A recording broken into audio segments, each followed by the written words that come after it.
The secure phone in my Georgetown study rang at exactly 11:43 p.m. on a Wednesday evening when most of Washington was already asleep. The caller ID showed only a series of numbers that I recognized as belonging to someone whose very existence operates in the shadows between official government channels and the kind of intelligence gathering that never appears in any public record. "Mr. President," the familiar voice said, carrying an urgency that immediately commanded my full attention, "something unprecedented is happening tonight.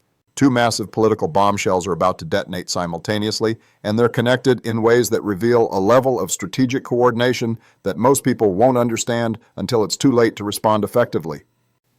I sat up immediately, reaching for the secure laptop that stays within arm's reach of my desk at all times. Over the years since leaving office, I've learned that when certain people call with this level of urgency, the information they're sharing usually predicts political earthquakes that will reshape the landscape in ways that most analysts won't recognize until weeks or months later. The first development, my source continued, involves Trump's announcement about authorizing significant increases in foreign worker programs. This isn't the routine policy adjustment that his team is presenting to the media. This is a fundamental shift that will affect millions of American jobs, and it's being coordinated with business interests in ways that completely contradict everything he said publicly about prioritizing American workers. But that was just the opening move in what would prove to be a much more complex and dangerous political operation. The second development is what the Democrats are planning to release about Epstein. These aren't the emails and documents that have been circulating in conspiracy theory circles for years. These are fresh communications that were recently obtained through methods I can't discuss, and they implicate figures from both parties in ways that could fundamentally alter American politics. The scope of what was being revealed began to sink in as my source provided additional details that painted a picture of coordinated political warfare unlike anything I had witnessed during my 8 years in the White House. The Trump administration's foreign worker announcement wasn't the spontaneous policy decision that would be presented to the public the following morning. According to documents that my source had reviewed, this had been planned for months as part of a comprehensive strategy to satisfy corporate donors who had been pressuring the administration to increase access to cheaper foreign labor, regardless of the impact on American workers who had supported Trump based on his promises to prioritize their employment opportunities. The timing wasn't coincidental either. Trump's team had deliberately scheduled the foreign worker announcement to coincide with the Democratic release of Epstein materials, calculating that the scandal would dominate news coverage and minimize public attention to policy changes that would be extremely unpopular with Trump's working-class base if they understood the full implications. "It's a classic misdirection operation," my source explained, and I could hear papers rustling in the background as they consulted documents that would never see public release. "Trump gives his corporate donors what they've been demanding on foreign workers, but he does it while everyone's attention is focused on the Epstein scandal. Meanwhile, the Democrats get to release information that damages multiple political figures, but they do it in a context where Trump can dismiss it as partisan distraction from his policy agenda. But the coordination went much deeper than simple timing. The Epstein emails that Democrats were preparing to release had been strategically curated to maximize political damage while protecting certain figures who had connections to both parties. This wasn't a comprehensive dump of all available information. This was a carefully edited collection designed to destroy specific targets while preserving the reputations of others who might be useful in future political operations. The emails they're releasing tomorrow morning include communications that directly implicate several Republican senators, a handful of federal judges, and at least 3 governors who are being considered for national political roles," my source continued. "But they've deliberately excluded materials that would damage Democratic figures who were just as connected to Epstein's operations. The selectivity was strategic and deeply cynical. Instead of pursuing justice or accountability regardless of political consequences, the Democratic operatives who controlled this information were using it as a weapon to advance partisan objectives while protecting their own allies who might be vulnerable to similar revelations. But perhaps most disturbing was how the foreign worker and Epstein operations were being coordinated to serve overlapping political purposes that had nothing to do with serving the American public interest. The Trump administration knew that authorizing significant increases in foreign workers would be extremely controversial with their base, potentially damaging enough to affect electoral prospects in key swing states. But they also knew that corporate donors were threatening to withdraw financial support unless they received the policy changes they had been demanding since the beginning of Trump's presidency. The solution was to bury the foreign worker announcement under an avalanche of Epstein scandal coverage that would dominate news cycles for weeks while minimizing public awareness of policy changes that would affect millions of American jobs. Meanwhile, Democratic operatives had been sitting on Epstein materials for months, waiting for the optimal moment to release them for maximum political impact. They weren't interested in justice for Epstein's victims or accountability for everyone who had been involved in his operations. They wanted to use the information as a political weapon to damage specific Republican targets while the 2024 election cycle was heating up. The coordination between these operations revealed something deeply disturbing about how political power actually functions in contemporary America. Instead of policy being driven by public welfare considerations or democratic debate about national priorities, we were witnessing the emergence of a system where major decisions are made through backroom deals between political and corporate elites who view ordinary citizens as obstacles to be managed rather than constituents to be served. The foreign worker authorization that Trump was preparing to announce would benefit corporate interests by providing access to cheaper labor while harming American workers who would face increased competition for jobs that were already scarce in many communities. But because the announcement would be buried under Epstein scandal coverage, most Americans wouldn't understand what was happening until the policy changes had already been implemented and their economic effects had become irreversible. The Epstein email releases that Democrats were planning would satisfy their supporters' desire for political revenge against Republican figures while creating the impression that they were pursuing justice and accountability. But because the releases were strategically edited to protect Democratic figures who had similar connections, the operation would actually impede genuine efforts to understand the full scope of Epstein's influence and ensure accountability for everyone who had participated in his networks. Both operations prioritized partisan political advantage over any consideration of public welfare or democratic accountability. Both involved systematic deception about motives and objectives that would make informed citizen participation impossible. Both demonstrated the complete breakdown of institutional norms that had once constrained political behavior and ensured some minimal level of honesty in public discourse. When I ended the call that night, I found myself unable to sleep as I processed the implications of what I had learned. This wasn't just another example of typical political maneuvering or partisan gamesmanship that had always characterized American politics to some degree. This was evidence of systematic coordination between political and corporate interests that operated completely outside democratic oversight and accountability. The American people who would be affected by Trump's foreign worker policies had no idea that major changes to immigration and labor policy were being made in service of corporate donors rather than their interests. They had no opportunity to participate in democratic debates about these changes because the timing and presentation were deliberately designed to minimize public awareness and discussion. The American people who deserved to know the full truth about Epstein's connections to political figures from both parties would instead receive carefully edited information designed to advance partisan objectives rather than serve justice or accountability. They would be manipulated into focusing their outrage on selected targets while remaining ignorant about equally culpable figures who happen to be politically useful to Democratic operatives. The next morning's news coverage unfolded exactly as my source had predicted. Trump's foreign worker announcement was buried on inside pages and relegated to brief mentions on news programs that devoted their primary coverage to the Epstein email releases. Most Americans learned about significant changes to policies that would affect their employment opportunities only through brief summaries that failed to explain the full implications or the political calculations that had driven the timing. Meanwhile, the Epstein scandal dominated social media platforms, cable news discussions, and political commentary in ways that generated enormous public attention, but provided little genuine insight into the systematic problems that had enabled Epstein's operations to continue for decades. Instead of comprehensive investigations that would identify everyone who had participated in or enabled his activities, public discourse focused on selected targets who happened to be politically inconvenient to Democratic operatives. The strategic coordination was so effective that most Americans never understood they were being manipulated simultaneously by both parties in ways that served elite interests while undermining their own welfare and democratic participation.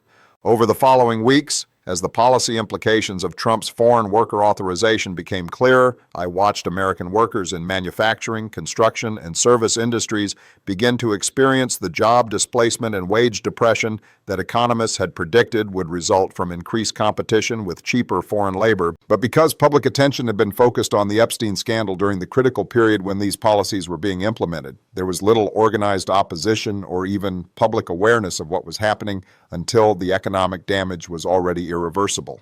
Similarly, as the political implications of the Epstein email releases became apparent, it became clear that the selective nature of the information had actually impeded rather than advanced genuine efforts to understand and address the systematic corruption that had enabled such operations to continue for decades. By focusing public attention on specific targets while protecting equally culpable figures from both parties, The releases had satisfied partisan political objectives while ensuring that the underlying systems that enabled such corruption would continue operating without meaningful reform or accountability. The American people had been systematically deceived by both parties about issues that fundamentally affected their economic welfare and democratic governance. They had been manipulated into focusing their attention on selected scandals while remaining ignorant about policy changes that would have long-term impacts on their communities and families. They had been used as pawns in political operations that served elite interests while undermining their own ability to participate meaningfully in democratic processes. What made this particularly disturbing was how routine and systematic such manipulation had become. This wasn't an isolated incident of political deception or a unique example of partisan coordination. This was just one example of techniques that had become standard operating procedures for political and corporate elites who understood that controlling information flow and public attention was more effective than engaging in honest democratic debate about policy alternatives. The foreign worker authorization and Epstein email operations were just previews of systematic changes in how political power operates in contemporary America. Instead of democratic competition between different approaches to governance, we're witnessing the emergence of coordination between political and corporate elites who view ordinary citizens as obstacles to be managed rather than constituents to be served. The techniques used in these operations, strategic timing to minimize public awareness, selective information release to advance partisan objectives, coordination between seemingly opposing political forces to serve overlapping elite interests, represent the systematic weaponization of democratic institutions against the democratic participation they were supposedly designed to facilitate. Most Americans have no idea how fundamentally the nature of political power has changed or how systematically they are being excluded from meaningful participation in decisions that affect their lives. They continue to think about politics in terms of electoral competition between candidates who represent different policy approaches, not understanding that they are actually witnessing coordination between political and corporate elites who share fundamental interest in maintaining systems that prioritize their welfare over democratic accountability. The phone call that night was just one example of information that circulates through networks that operate outside public awareness, but that determine how political power actually functions in contemporary America. The coordination between Trump's foreign worker authorization and Democratic Epstein releases was just one example of techniques that are being used routinely to manipulate public attention while implementing policies that serve elite interests at the expense of ordinary citizens. The question isn't whether such manipulation will continue. The techniques have been proven effective, and the incentives for using them become stronger as political and economic elites become more coordinated in their efforts to maintain control over systems that generate enormous wealth and power for small numbers of people while imposing increasing costs on everyone else. The question is whether enough Americans will recognize what is happening in time to demand changes that can preserve some meaningful form of democratic governance before systematic manipulation makes citizen participation irrelevant to political outcomes. Based on what I learned from that phone call and what I continue to observe about how political power operates in contemporary America, I'm increasingly concerned that we may have already passed the point where traditional democratic responses can address systematic coordination between political and corporate elites who view ordinary citizens as obstacles to be managed rather than constituents to be served. But I continue to speak about these developments because people deserve to understand what they are actually facing when they attempt to participate in political processes that are increasingly designed to limit rather than facilitate their influence over decisions that affect their communities and families. The morning after receiving that phone call was the beginning of my education about systematic political manipulation techniques that operate completely outside public awareness, but that determine how major policy decisions are actually made in contemporary America. Everything I have learned since then suggests that what we witnessed with the foreign worker authorization and Epstein releases was just a preview of coordination that will make honest democratic discourse impossible to sustain in any mainstream political context. But the story didn't end with the immediate media coverage and public reactions to these coordinated revelations. Over the following weeks, as I continued to receive updates from sources who monitor political operations that never appear in public reporting, a much more disturbing picture began to emerge about the systematic nature of elite coordination and its long-term implications for American democracy. 5 days after the initial foreign worker announcement, I received another secure call from a different source, someone whose position in corporate intelligence gathering gives them access to communications between business leaders and political operatives that reveal how major policy decisions are actually made in contemporary America. "Barack," the voice said, and I could hear the tension that suggested what they were sharing carried significant personal risk. What you witnessed last week with the foreign worker authorization was just the tip of an iceberg that goes much deeper than most people could imagine. We're monitoring communications that show systematic coordination between corporate interests and political figures from both parties that amounts to the complete privatization of American policymaking. What they described over the next hour revealed a network of relationships that had been developing for years but had recently become sophisticated enough to essentially bypass democratic oversight entirely. Major corporations weren't just lobbying for favorable policies anymore. They were directly participating in the drafting of legislation, the timing of announcements, the coordination of media coverage, and even the selection of political candidates who would be positioned to implement their agenda. The foreign worker authorization that Trump had announced wasn't an isolated policy decision made in response to labor market conditions or economic analysis. It was one component of a comprehensive immigration restructuring that had been developed by corporate strategists working with political operatives from both parties to maximize access to cheaper labor while minimizing public awareness and opposition. The documents we've reviewed show that this foreign worker expansion is just the first phase of changes that will fundamentally alter American labor markets over the next decade, my source explained. Corporations have been planning this for years, and they've bought cooperation from political figures who are supposed to be representing workers' interests. But the corporate coordination extended far beyond immigration policy. The communications that were being monitored revealed systematic efforts to reshape American economic policy in ways that would benefit corporate interests while imposing costs on ordinary citizens who would have no meaningful opportunity to participate in democratic debates about these changes. Tax policy was being rewritten through coordination between corporate tax specialists and legislative staff members who were drafting bills according to specifications provided by business interests rather than economic analysis conducted by government agencies. Environmental regulations were being designed through negotiations between corporate environmental specialists and regulatory agency officials who were more concerned with industry approval than public welfare or scientific evidence. Healthcare policy was being developed through coordination between insurance company strategists and Democratic policy advisors who were designing systems that would guarantee corporate profits while providing the appearance of expanding public access to medical services. Defense spending was being allocated through coordination between weapons contractors and military officials who were planning procurement strategies that prioritize corporate revenue over actual national security needs. The scope of corporate influence over policy development had become so comprehensive that traditional distinctions between public and private interests had essentially disappeared at the highest levels of government operations. Political figures from both parties were functioning more like corporate employees than elected representatives, implementing agendas that had been developed by business interests rather than through democratic processes that allowed citizen participation. But perhaps most disturbing was how this corporate coordination was being concealed from public awareness through sophisticated media manipulation techniques that made informed citizen participation almost impossible. The Epstein email releases that Democrats had coordinated with Trump's foreign worker announcement were just one example of how scandals were being weaponized to distract public attention from policy changes that would have enormous long-term impacts on American society. But the technique was being used routinely to bury unfavorable news under layers of sensational coverage that generated public attention without providing meaningful information about systematic problems. Every major policy announcement that might be unpopular with voters is now coordinated with scandal releases that are designed to dominate news cycles, my source continued, and I could hear papers rustling as they consulted documents that revealed the systematic nature of these operations. Corporations and political operatives have essentially weaponized the news cycle to implement agendas that couldn't survive democratic scrutiny.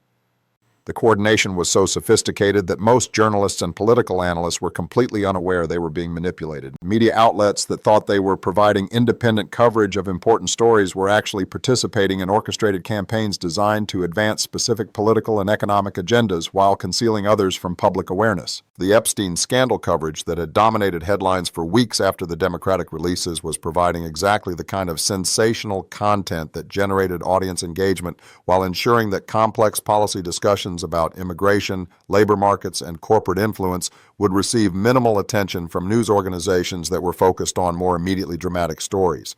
But the media manipulation extended beyond simple distraction techniques. Corporate and political operatives had developed comprehensive strategies for shaping public opinion about specific issues through coordinated campaigns that operated across multiple platforms and information sources simultaneously. Social media algorithms were being manipulated to ensure that certain types of content would be promoted while other information would be suppressed. Search engine optimization techniques were being used to ensure that corporate-friendly analysis would appear at the top of results when citizens attempted to research policy issues independently. Online advertising was being targeted to specific demographic groups with customized messages designed to generate support for policies that would benefit corporate interest while imposing costs on those same demographic groups. The result was an information environment where citizens who attempted to educate themselves about policy issues would encounter carefully curated content that had been designed to advance specific agendas rather than provide accurate information about policy alternatives and their likely consequences. 3 weeks after the initial revelations, I received yet another call, this time from someone whose work involves monitoring the psychological and social effects of systematic media manipulation on American political behavior. Barack, we're seeing unprecedented levels of political disengagement among citizens who are beginning to recognize that they're being systematically deceived, but who don't understand the scope or sophistication of the operations they're facing, the voice explained. People are starting to withdraw from political participation entirely because they can no longer distinguish between legitimate information and coordinated propaganda. The psychological impact of systematic manipulation was becoming visible in polling data, voting behavior, and civic participation patterns that revealed the breakdown of social trust that makes democratic governance possible. Citizens who discovered they had been deceived about major policy issues were becoming cynical about all political information and withdrawing from civic engagement rather than attempting to navigate increasingly complex information environments. Young voters who had been attracted to political participation by promises of transparency and accountability were discovering that both parties were engaging in systematic manipulation that made informed democratic participation almost impossible. Instead of becoming more engaged as they learned about political processes, they were becoming more skeptical and less likely to vote or participate in civic activities. Working-class voters who had supported political candidates based on promises to prioritize their economic interests were discovering that those same candidates were implementing policies designed to benefit corporate interests while concealing those policies under layers of scandal coverage and media manipulation. Instead of holding politicians accountable through electoral processes, many were simply disengaging from political participation entirely. The long-term implications were staggering. When systematic manipulation makes informed citizen participation impossible, when corporate interests coordinate with political figures to implement agendas that bypass democratic oversight, when media coverage is weaponized to conceal rather than reveal important policy information, democracy itself becomes impossible to sustain. The foreign worker authorization and Epstein releases that had triggered my initial education about these systematic problems were just examples of techniques that were being used routinely to advance elite interests while excluding ordinary citizens from meaningful participation in decisions that affected their communities and families. But the operations were becoming more sophisticated and more coordinated every month. Corporate and political elites were learning to work together more effectively. Media manipulation techniques were becoming more advanced, and public resistance was becoming weaker as more citizens concluded that political participation was pointless in systems that were designed to limit rather than facilitate their influence. The phone calls I had received were just windows into operations that most Americans never learn about, but that determine how political power actually functions in contemporary America. The coordination between corporate interests and political figures from both parties was just one example of elite cooperation that operates completely outside democratic accountability while shaping policy decisions that affect millions of people. The systematic media manipulation that concealed policy changes under scandal coverage was just one example of information warfare techniques that make informed citizen participation almost impossible while creating the appearance of democratic debate and oversight. The psychological effects on citizens who were beginning to recognize systematic manipulation but felt powerless to respond effectively were just early indicators of social breakdown that would accelerate as elite coordination became more sophisticated and democratic institutions became less capable of facilitating genuine citizen participation in governance. We're witnessing the emergence of political and economic systems that maintain democratic language and institutions while operating according to principles that make citizen influence over policy outcomes essentially irrelevant. The forms of democracy remain intact, but the substance has been systematically hollowed out through coordination between elites who share interests in maintaining systems that generate enormous benefits for small numbers of people while imposing increasing costs on everyone else. The question isn't whether such coordination will continue to expand, The techniques have been proven effective. The incentives for using them become stronger as wealth and power become more concentrated, and public resistance becomes weaker as citizens become more cynical about the possibility of democratic change. The question is whether enough Americans will recognize what is happening in time to develop responses that can preserve some meaningful form of citizen influence over policy decisions before elite coordination makes democratic participation completely irrelevant to political outcomes. Based on everything I have learned about systematic manipulation techniques and elite coordination since receiving that first phone call, I'm increasingly convinced that we may have already passed the point where traditional democratic responses can address problems that operate at this level of sophistication and coordination. But I continue to speak about these developments because people deserve to understand what they are actually facing when they attempt to participate in political processes that are increasingly designed to exclude rather than include their voices in decision-making that affects their lives and communities.